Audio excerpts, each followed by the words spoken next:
আসসালামু আলাইকুম ওয়া রাহমাতুল্লাহি ওয়া বারাকাতুহু।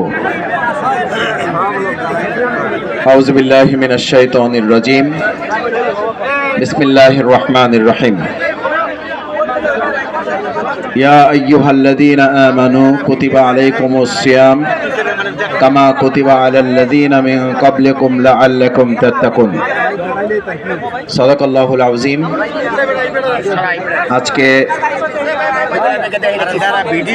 বাংলাদেশের 2026 সালের 12ই ফেব্রুয়ারি অনুষ্ঠিত হয়ে যাওয়া গণভোট এবং জাতীয় সংসদ নির্বাচনে পটুয়াখালী 2 বাউফল আসনের সম্মানিত নাগরিকবৃন্দ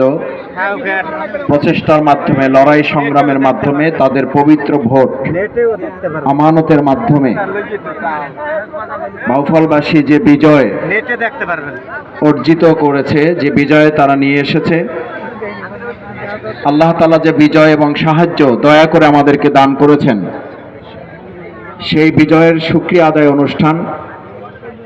আদায় অনুষ্ঠানের সম্মানিত সভাপতি,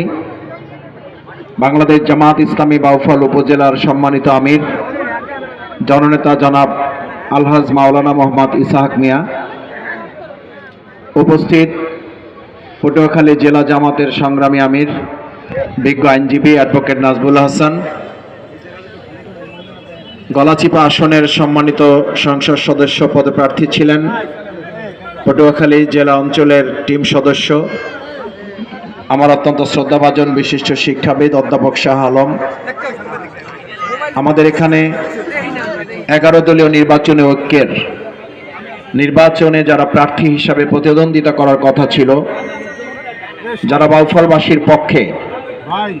একত্রিত হয়ে আমরা কাঁধে কাঁধ মিলিয়ে কাজ করেছি, সেই 11 দলীয় জোটের 11 দলীয় নির্বাচনী ঐক্যের সম্মানিত উপজেলা শীর্ষ নেতৃবৃন্দ, আমার সামনে উপস্থিত শহীদ পরিবারের সম্মানিত সদস্যবৃন্দ, মঞ্চে উপবিষ্ট আছেন, উপস্থিত শ্রদ্ধাভাজন ওলামায়ে কেরাম, শিক্ষক মণ্ডলী, বিভিন্ন স্কুল কলেজ মাদ্রাসা থেকে আগত বিভিন্ন পর্যায়ের সম্মানিত শিক্ষকবৃন্দ, আজকে আমার এখানে কষ্ট করে বিভিন্ন প্রান্ত থেকে, চন্দ্রদ্বীপ থেকে শুরু করে কাছিপাড়া থেকে শুরু